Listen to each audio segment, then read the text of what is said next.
ಸ್ನೇಹಿತರೆ, ನಮ್ಮ ಸನಾತನ ಪಂಚಾಂಗದ ಪ್ರಕಾರ ಒಂದು ವರ್ಷದಲ್ಲಿ 24 ಏಕಾದಶಿಗಳಿದ್ದು ಎಲ್ಲದಕ್ಕೂ ವಿಶೇಷ ಧಾರ್ಮಿಕ ಮಹತ್ವವಿದೆ. ನಾರಾಯಣ ಎಂದರೆ ವಿಷ್ಣುವನ್ನು ಮುಖ್ಯವಾಗಿ ಏಕಾದಶಿ ದಿನದಂದು ಪೂಜಿಸಲಾಗುತ್ತದೆ. ಈ ಎಲ್ಲ ಏಕಾದಶಿಗಳಲ್ಲಿ ಕೆಲವೊಂದು ವಿಶೇಷ ಪ್ರಾಮುಖ್ಯತೆಯನ್ನು ಹೊಂದಿರುವ ಏಕಾದಶಿಗಳಿವೆ. ಅವುಗಳಲ್ಲಿ ಒಂದು ನಿರ್ಜಲ ಏಕಾದಶಿ.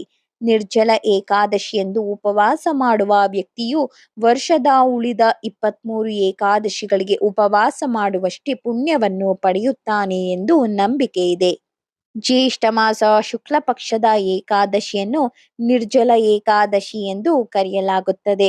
ನಿರ್ಜಲ ಏಕಾದಶಿಯನ್ನು ಪಾಂಡವ ಏಕಾದಶಿ ಮತ್ತು ಭೀಮಸೇನ ಏಕಾದಶಿ ಎಂದು ಕರೆಯುತ್ತಾರೆ.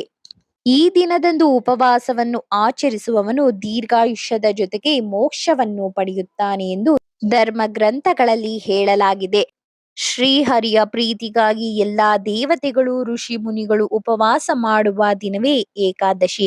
ಸಣ್ಣ ಬೆಂಕಿಯ ಕಿಡಿ ಬಿದ್ದರೂ ಬೆಟ್ಟದಷ್ಟು ರಾಶಿ ಹಾಕಿದ ಹತ್ತಿಯು ಉರಿದು ಬೂದಿಯಾಗುವಂತೆ ನಮ್ಮ ಎಲ್ಲ ದುಃಖಗಳಿಗೆ ಕಾರಣವಾದ ಜನ್ಮ ಜನ್ಮಾಂತರದ ಪಾಪರಾಶಿ ಏಕಾದಶಿ ಉಪವಾಸ ಮಾಡುವುದರಿಂದ ಭಸ್ಮೀಭೂತವಾಗುತ್ತದೆ.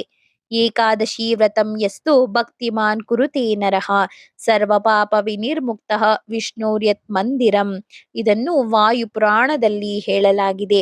ಏಕಾದಶಿಯಂದು ಪಾಪ ಪುರುಷನ ವಿಶೇಷ ಸಾನ್ನಿಧ್ಯ ಇರುವ ಆಹಾರವನ್ನು ತಿನ್ನುವವರು ಪಾಪವನ್ನೇ ತಿಂದಂತೆ. ಮನುಷ್ಯನಾಗಿ ಹುಟ್ಟಿದ ಮೇಲೆ ಅಂದು ಉಪವಾಸ ಮಾಡಲೇಬೇಕು. ಯಾವ ಧಾನ್ಯವನ್ನು ಸರ್ವಾರ್ಥ ಸ್ವೀಕರಿಸಬಾರದು. ಅಶಕ್ತರು ಧಾನ್ಯವಲ್ಲದ ಹಾಲು, ಹಣ್ಣು, ಗೆಣಸಿ ಮುಂತಾದ ಆಹಾರ ಸೇವಿಸಿ ಉಪವಾಸ ಮಾಡಬೇಕು. ಬೇರೇನನ್ನು ತಿನ್ನಬಾರದು. 8 ವರ್ಷದ ಕೆಳಗಿನ ಮಕ್ಕಳು, 80 ವರ್ಷದ ಮೇಲಿನ ವೃದ್ಧರಿಗೆ ಮಾತ್ರ ಉಪವಾಸ ಕಡ್ಡಾಯವಿಲ್ಲ. ಉಳಿದವರಿಗೆ ಏಕಾದಶಿ ವ್ರತ ವಿಹಿತವಾಗಿದೆ. ಏಕಾದಶಿ ವ್ರತದ ಕ್ರಮ ಈ ರೀತಿ ಇದೆ. ಏಕಾದಶಿಯ ಹಿಂದಿನ ದಿನ ಅಂದರೆ ದಶಮಿಯಂದು ಏಕಾದಶಿ ಸಂಕಲ್ಪ ಮಾಡಬೇಕು. ಏಕಾದಶಿಯಂದು ಯಥಾಶಕ್ತಿ ಉಪವಾಸ ಮತ್ತು ನಿರಂತರ ಹರಿಸ್ಮರಣೆ, ವಿಶೇಷವಾಗಿ ಜಪ, ಭಜನೆ, ಪಾರಾಯಣಗಳು ಮಾಡಬೇಕು. ದ್ವಾದಶಿಯಂದು ಹರಿ ನೈವೇದ್ಯ ಸ್ವೀಕರಿಸಿ ಪಾರಣೆ ಮಾಡಿ ಕೃಷ್ಣಾರ್ಪಣ ಮಾಡಿದರೆ ವ್ರತವು ಸಿದ್ಧಿಸುವುದು. ನಿರ್ಜಲ ಏಕಾದಶಿಯನ್ನು ಭೀಮಸೇನ ಏಕಾದಶಿ ಎಂದು ಕರೆಯುತ್ತಾರೆ. ಈ ರೀತಿ ಕರೆಯಲು ಒಂದು ಕಾರಣವಿದೆ. ಮಹಾಭಾರತದಲ್ಲಿ ಕುಂತಿ ಸಹಿತ ಪಾಂಡವರು ಪ್ರತಿ ಏಕಾದಶಿಯನ್ನು ನಿಷ್ಠೆಯಿಂದ ಆಚರಿಸಿ ಮಹಾವಿಷ್ಣುವಿನ ಕೃಪೆಗೆ ಪಾತ್ರರಾಗಿದ್ದರು. ಆದರೆ ಭೀಮಸೇನನಿಗೆ ಮಾತ್ರ ಅದು ಸಾಧ್ಯವಾಗಿರಲಿಲ್ಲ. ಏಕೆಂದರೆ ಅವನಿಗೆ ಹಸಿವು ತಡೆದುಕೊಳ್ಳಲು ಆಗುತ್ತಿರಲಿಲ್ಲ. ಹಾಗಾಗಿ ಅವನೊಬ್ಬನು ಮಾತ್ರ ಏಕಾದಶಿ ವ್ರತ ಆಚರಣೆ ಮಾಡುತ್ತಿರಲಿಲ್ಲ. ಏನನ್ನೂ ತಿನ್ನದೆ ದಿನವಿಡೀ ಉಪವಾಸ ಇರುವುದು ಅವನಿಗೆ ಸಾಧ್ಯವಾಗುತ್ತಿರಲಿಲ್ಲ. ಇದರಿಂದಾಗಿ ಭೀಮಸೇನನಿಗೆ ಬೇಜಾರಾಗುತ್ತಿತ್ತು. ನಾನು ಸಹ ನನ್ನ ಅಣ್ಣ ತಮ್ಮಂದಿರಂತೆ ಏಕಾದಶಿ ವ್ರತವನ್ನು ಮಾಡಬೇಕೆಂದರೆ ನನಗೆ ಆಗುತ್ತಿಲ್ಲ, ಏನು ಮಾಡಲಿ ಎಂದು ಇದೇ ಅವನಿಗೆ ದೊಡ್ಡ ಯೋಚನೆಯಾಗಿತ್ತು. ಹೀಗೆ ಯೋಚಿಸಿ ಇದಕ್ಕೊಂದು ಪರಿಹಾರ ಪಡೆಯಲು ಗುರುಗಳಾದ ವೇದವ್ಯಾಸರಲ್ಲಿಗೆ ಬರುತ್ತಾರೆ. ಭೀಮನು ಗುರುಗಳಿಗೆ ಹೇಳುತ್ತಾನೆ, ನನ್ನ ಅಣ್ಣ ತಮ್ಮಂದಿರು, ತಾಯಿ ಎಲ್ಲರೂ ಏಕಾದಶಿ ವ್ರತವನ್ನು ಆಚರಿಸುತ್ತಾರೆ. ಆದರೆ ನನ್ನಿಂದ ಆಗುವುದಿಲ್ಲ. ನಾನು ಸಹ ಅದೇ ರೀತಿ ಏಕಾದಶಿ ವ್ರತ ಮಾಡಿದಂಥ ಪುಣ್ಯ ಪಡೆಯಲು ಯಾವ ಮಾರ್ಗವಿದೆ ಎಂದು ಕೇಳಿದನು. ಭೀಮನ ಮಾತುಗಳನ್ನು ಕೇಳಿದ ವೇದವ್ಯಾಸರು, ಭೀಮ, ನಿನಗೆ ಏಕಾದಶಿ ವ್ರತಗಳನ್ನು ಆಚರಿಸಲು ಆಗದಿದ್ದರೆ ಜ್ಯೇಷ್ಠ ಮಾಸದ ಶುಕ್ಲ ಪಕ್ಷದಲ್ಲಿ ಬರುವ ನಿರ್ಜಲ ಏಕಾದಶಿಯನ್ನು ಭಕ್ತಿಯಿಂದ ಆಚರಿಸು.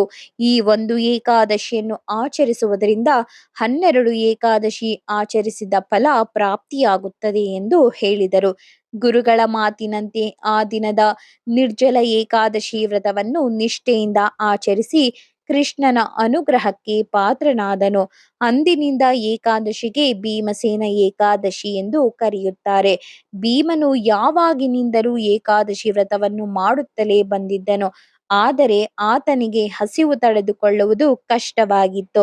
ಸಾಮಾನ್ಯ ಜನಗಳಿಗೂ ಹೀಗೆ. ಆದರೆ ಏನು ಮಾಡಬೇಕು ಎನ್ನುವುದಕ್ಕೆ ಅವನೇ ವೇದವ್ಯಾಸರಲ್ಲಿ ಇಂಥದ್ದೊಂದು ಪ್ರಶ್ನೆ ಕೇಳಿ ಕಲಿಯುಗದ ಸಾಮಾನ್ಯ ಜನರಿಗೂ ಇದರ ಉಪಯೋಗವಾಗಲಿ ಎಂದು ಜನಗಳಿಗೆ ತಿಳಿಸುವ ಸಲುವಾಗಿ ಈ ರೀತಿ ಮಾಡಿದನು.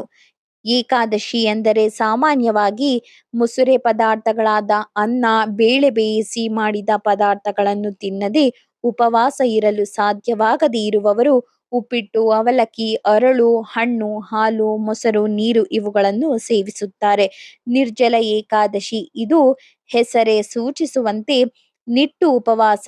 ಅಂದರೆ ಈ ಏಕಾದಶಿಯಂದು ಹನಿ ನೀರನ್ನು ಕುಡಿಯದೆ ಉಪವಾಸ ಮಾಡಿದರೆ 1 ವರ್ಷ ಅಂದರೆ ವರ್ಷದಲ್ಲಿ ಬರುವ 24 ಏಕಾದಶಿ ಉಪವಾಸಕ್ಕೆ ಇದು ಸಮಾನಾಗುತ್ತದೆ. ಪಾಪಗಳು ಕಳೆದು ಹೋಗಿ ಪುಣ್ಯವು ಲಭಿಸುತ್ತದೆ. ಈ ದಿನ ಸಂಧ್ಯಾ ವಂದನೆ ಮಾಡುವಾಗ ಆಚಮನ ಮಾಡಲು ಒಂದು ಉದ್ದರಣೆಯಲ್ಲಿ 1 ಧಾನ್ಯ ಮುಳುಗುವಷ್ಟು ನೀರನ್ನು ಸೇವಿಸಬೇಕು. ನಿರ್ಜಲ ಏಕಾದಶಿಯಲ್ಲಿ ಇದಕ್ಕಿಂತ ಇನ್ನೇನನ್ನು ಸೇವಿಸುವಂತಿಲ್ಲ. ಏಕಾದಶಿಯ ಅಧಿಪತಿಯಾದ ಮಹಾವಿಷ್ಣುವಿನ ಆರಾಧನೆ, ಧ್ಯಾನ, ಸ್ಮರಣೆ ಮಾಡಬೇಕು. ಇದರಿಂದ ಗೊತ್ತಿದ್ದೋ ಗೊತ್ತಿಲ್ಲದೆಯೋ ಮಾಡಿದ ಪಾಪಗಳೆಲ್ಲ ಪರಿಹಾರವಾಗುತ್ತದೆ. ಬದುಕಿನಲ್ಲಿ ಭಗವಂತ ಒಳ್ಳೆಯ ಮಾರ್ಗವನ್ನು ತೋರುತ್ತಾನೆ ಎಂಬ ನಂಬಿಕೆ ಇದೆ. ಆದ್ದರಿಂದ ನಿರ್ಜಲ ಏಕಾದಶಿ ಮಾಡಿ ಅಂದು ವಿಷ್ಣು ಸಹಸ್ರನಾಮ ಓದಬೇಕು. ಈ ರೀತಿ ಏಕಾದಶಿ ವ್ರತಾಚರಣೆ ಮಾಡುವುದು ನಿಮ್ಮ ಆತ್ಮವನ್ನು ಶುದ್ಧೀಕರಿಸುವುದಲ್ಲದೆ ನಿಮ್ಮ ದೇಹವನ್ನು ನಿರ್ವಿಷಗೊಳಿಸುತ್ತದೆ ಮತ್ತು ದೇಹದ ಚಯಾಪಚಯವನ್ನು ಉತ್ತಮಗೊಳಿಸುತ್ತದೆ. ವಿಷ್ಣುವಿನ ಆರಾಧಕರಿಗೆ ಏಕಾದಶಿ ಉಪವಾಸದ ಬಗ್ಗೆ ತಿಳಿದಿದೆ. ಅಂತಿಮ ಮೋಕ್ಷ, ಸಮೃದ್ಧಿ ಮತ್ತು ಆಧ್ಯಾತ್ಮಿಕ ಉನ್ನತಿ ಏಕಾದಶಿಯ ಪ್ರಯೋಜನಗಳಾಗಿವೆ. ಶ್ರೀ ಕೃಷ್ಣ ಅರ್ಪಣಮಸ್ತು. ಧನ್ಯವಾದಗಳು.